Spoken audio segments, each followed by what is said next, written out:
আসসালামু আলাইকুম। আশা করি সবাই ভালো আছেন। আজকে অত্যন্ত গুরুত্বপূর্ণ একটা বিষয় নিয়ে আলোচনা করতে এসেছি। আসলে বর্তমান যে মব সরকার দেশে আছে বাংলাদেশে প্রায় ১ বছর ধরে, এই ১ বছর এই মবের শাসনামলে বাংলাদেশ যে কতভাবে ক্ষতিগ্রস্ত হয়েছে জাতীয়ভাবে, আন্তর্জাতিকভাবে, তারই অত্যন্ত সুন্দর একটা ব্যাখ্যা আজকে আপনাদের মাঝে তুলে ধরবো। আর এই পুরো আলোচনাটা আসলে করেছেন রিসেন্টলি একটা সভা হয়েছিল, যেখানে ডক্টর দেবপ্রিয় ভট্টাচার্য, যিনি আপনার সিপিডির চেয়ারম্যান বা সেন্টার ফর পলিসি ডায়ালগ, যারা বিগত শেখ হাসিনার আমল থেকে শুরু করে বিভিন্ন সময় রাষ্ট্রীয় বিষয়গুলো নিয়ে অত্যন্ত তীক্ষ্ণভাবে আপনার বিশ্লেষণ করে থাকেন, সেই CPD chairman mister Debapriya Bhattacharya, তিনি অত্যন্ত সুন্দরভাবে ব্যাখ্যা দিয়েছেন যে বিগত প্রায় ১ বছরে এই মব সরকার কিভাবে বাংলাদেশকে অতুলনীয় ক্ষতি সাধন করেছে। আসুন ডক্টর দেবপ্রিয় ভট্টাচার্যের সেই আলোচনাটি বিস্তারিত শোনা যাক।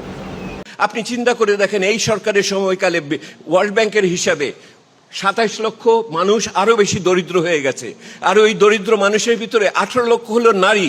আপনি কি আমাকে বৈষম্য বিরোধী শিখাচ্ছেন নতুন সরকার? এই সরকারকে এই বাজেটে বলতে হবে গত সময়ের থেকে ভিন্ন কি তারা করলো। ওই ২ টাকা বাড়িয়েছে এখানে, ৪ টাকা কমিয়েছে এখানে, এই আলোচনায় মন ভরবে না। আমি আগে তো বলেছি যে ৩টি বড় বড় চ্যালেঞ্জ নিয়ে এই সরকার এসেছিল: ভিত্তিভূমিকে নির্দিষ্ট করা, স্থিতিশীলতা ফিরে কিছু নিয়ে আসা, এবং সংস্কারের যে প্রতিবন্ধকতাগুলো আছে সংস্কারের মাধ্যমে তা চিহ্নিত করা। কিন্তু আপনি দেখুন কি ঘটনাটা ঘটল। এটা তো প্রত্যাশার অংশ ছিল। ডক্টর মঈন খান বললেন আলাপ আলোচনা কতখানি সীমিতভাবে হয়েছে। আমি তার দুটো উদাহরণ আপনাদের বলি। জাতীয় রাজস্ব বোর্ডের চেয়ারম্যান মহোদয় বসা আছেন, কমিটির প্রধানও এখানে বসা আছেন, ওনারা কাজ করেছেন। আমার শ্বেতপত্রেও বলা হয়েছিল যে এটাকে ২ ভাগ করা হোক, যারা কর আহরণ করে আর যারা কর নীতি করে তাদের একসাথে থাকা উচিত না, এখানে স্বার্থের সংঘাত হবে। একটা ঠিক কাজ আলাপ আলোচনা ব্যতিরেকে যেই কমিটি রিকমেন্ডেশন করেছিল তারকে ঠিক মতো পরিপালন না করে যদি আপনি বাস্তবায়ন করতে চান, আপনার যে দুঃখজনক পরিণতি হয়েছে তাই হওয়ার কথা। ঠিক কাজও যদি আলাপ আলোচনার মাধ্যমে সকলের সাথে কথা না বলে যদি করেন, তাহলে এইরকম পরিণতি হবে। আরেকটা উদাহরণ দিই। এই যে স্টক মার্কেটের এখন এই যে জীর্ণদশা, এবং এটা আসলেই মৃত পায়।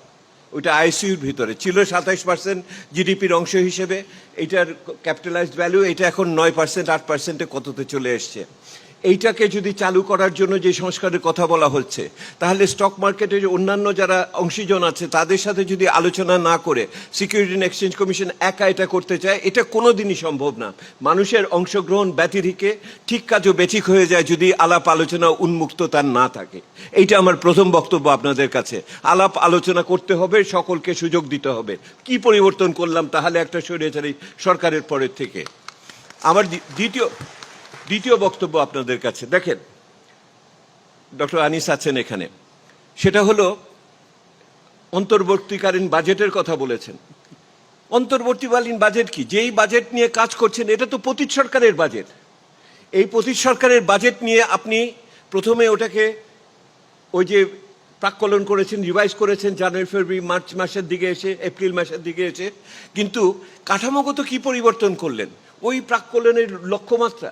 আপনি এক্সামশন ছাড় দিবেন না বলতেছেন, কাকে ছাড় ছেড়ে দিচ্ছেন? কোথায় আপনি ভর্তুকিতে রাখছেন? কোথায় ইন্টারেস্টের কোথায় দিচ্ছেন? কে বলতে পারবে? আপনি কি স্বচ্ছতা দিয়েছেন আমাকে বলুন তো দেখি। ওই একটা স্বৈরাচারী সরকারের সময় যে স্বচ্ছতার অভাব, কিভাবে করের ভিতর থেকে কিভাবে নিয়ে গেলেন? ওই পতীত সরকারের এডিপি ছিল, ওই এডিপির থেকে কেমন করে কমানো হলো? ওই মেগা প্রজেক্টগুলোর যে অতি মূল্যায়িত ছিল, কোথায় টাকা কমিয়েছেন? আমি তো আবার মেগা প্রজেক্টে টাকা অলোকেশন আমি দেখতে পাচ্ছি।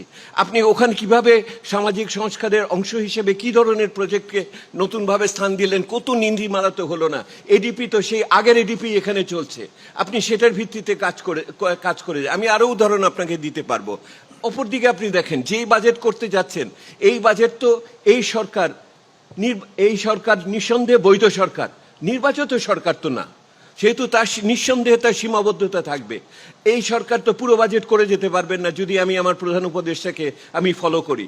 তাহলে ওই যারা পরবর্তী বাজেটে আসবে তারা যে এটা ধারাবাহিকতা রাখবে, এইটা নিশ্চয়তা কেমন করে পাবো? এত বড় আমার ইনভেস্টমেন্ট সামিট হয়ে গেছে, রাত্রিবেলা সবাই আমাকে জিজ্ঞেস করেছে এই তোমাদের নীতি কাঠামো কোথায়? আমি তো বলতে পারি না। এতগুলো সংস্কারের কর্মসূচি হয়েছে, এত সংস্কারের পথরেখা চায় আপনারা সকলে, মঈন ভাই সহ সবাই পথরেখা চায় সংস্কারের, সবাই নির্বাচনের পথরেখা চায়, সবাই বিচারের পথরেখা চায়। আমি জিজ্ঞেস করি আমার অর্থনীতির পথরেখা কোথায়? আমার আপনি দেখেন, আপনি যে 5 ইয়ার প্ল্যান ছিল অষ্টম কারেক্টলি বন্ধ করে দেওয়া হচ্ছে 7th, কিন্তু কোনো মিড টার্ম পরিকল্পনা নেই। ওনারা যারা আছেন তারা কি 6 মাসের হিসেবে বিনিয়োগ করবেন নাকি 6 বছর মাথায় রেখে বিনিয়োগ করবেন? ধারাবাহিকতা যদি না থাকে, যদি আগামী দিনের সম্বন্ধে যদি আমাদের বিশ্বাস না থাকে, ওই যে সামিটের লোকেরা রাত্রিবেলা আমাকে জিজ্ঞেস করেছে এগুলি কি অব্যাহত থাকবে, এখন কি নিয়মটি আছে, তো সেইগুলির ভিত্তিতে কোথায়? সে তো আমার বিষয় হলো সরকার বদল হলো, প্রক্রিয়া তো বদল হলো না। উনি এখনো পর্যন্ত যেই নতুন পেয়েছেন, আমি শেষ করি জহির, উনি আর তো পাবো কিনা জানি না, এটা তো একটা দুর্লভ সুযোগ আমার জন্য। এই সারা বছর অপেক্ষা করে আছি যে কবে আলোচনার জন্য সুযোগ পাবো। উনি এখন এসে পরোক্ষ করের উপরেই নির্ভরশীল থাকবেন। আবার সেই বাজেটের ভিতরে যে প্রকল্প আসছে সেইটাই ওই পরিবহন অবকাঠামোর জন্য আমার শিক্ষা স্বাস্থ্য খাতে এখানে দিতে পারি নাই। কথা তো ছিল এই সময়কালে বৈষম্য বিরোধী আন্দোলন করেছি, ছাত্র যুব সমাজের জন্য আমি কর্মসংস্থানের কি করছি, কোনো কর্মসংস্থানের পরিকল্পনা তো আমি এখন পর্যন্ত এই বাজেটের সাথে দেখলাম না। আবার সেই আয় ব্যয়ের আলোচনা, আমি তো দেখি না কর্মসংস্থানের আলোচনা কোত্থেকে হলো। আবার সেই তথাকথিত পুরানা কথা আলোচনা হচ্ছে। এই আলোচনা যদি 2 বছর আগে হতো একই রকম লাগতো, এইটা তো আমি মানতে পারি না। আপনি চিন্তা করে দেখেন এই সরকারের সময়কালে ওয়ার্ল্ড ব্যাংকের হিসাবে 27 লক্ষ মানুষ আরো বেশি দরিদ্র হয়ে গেছে, আর ওই দরিদ্র মানুষের ভিতরে 18 লক্ষ হলো নারী। আপনি কি আমাকে বৈষম্য বিরোধী শিখাচ্ছেন নতুন সরকার, যারা যে বৈষম্যতে আমার দারিদ্র্য বৃদ্ধি পায়, আমার নারীদের উপরে অত্যাচার বৃদ্ধি পায়? তাহলে আমি কি পরিবর্তন করলাম? এই সরকারকে এই বাজেটে বলতে হবে গত সময়ের থেকে ভিন্ন কি তারা করলো। ওই 2 টাকা বাড়িয়েছে এখানে, 4 টাকা কমিয়েছে এখানে, এই আলোচনায় মন ভরবে না। ধন্যবাদ। তো পুরো আলোচনা শোনার পর আমরা আসলে এটা খুব সহজেই বুঝতে পারছি যে বাংলাদেশের বর্তমান অবস্থা যে কতটা জঘন্য এবং কতটা খারাপ দিকে যাচ্ছে, সেটা আবারও তিনি প্রমাণ করে দিলেন তার বিস্তারিত আলোচনার মাধ্যমে। এবং আমরা জাস্ট এইটুকুই বলবো যে এভাবে যদি চলতে থাকে, আগামী আর 1 বছর যদি এভাবে চলতে থাকে, তাহলে বাংলাদেশ সারা বিশ্বের কাছে অত্যন্ত নিগৃহীত নিকৃষ্ট একটা জাতিতে পরিণত হবে এবং বাংলাদেশের সকল ধরনের সুযোগ সুবিধা আন্তর্জাতিক পর্যায়ে যে গ্রহণযোগ্যতা, সেগুলো সম্পূর্ণরূপে হারিয়ে যাবে। বাংলাদেশ অনেকটা পাকিস্তান, আফগানিস্তান বা যুদ্ধবিধ্বস্ত গাজার সমতুল্য একটা রাষ্ট্রে পরিণত হবে। সময় আছে, এখনও আমাদের সবাইকে সজাগ হতে হবে। এই মব সরকারের বিরুদ্ধে অতি দ্রুত সবাইকে আরও কঠিন ব্যবস্থা নিতে হবে। যত দ্রুত সম্ভব দেশে একটি সঠিক নির্বাচনের মাধ্যমে সুস্থ গণতান্ত্রিক ধারা ফিরিয়ে আনতে হবে। সবাই ভালো থাকবেন। আসসালামু আলাইকুম।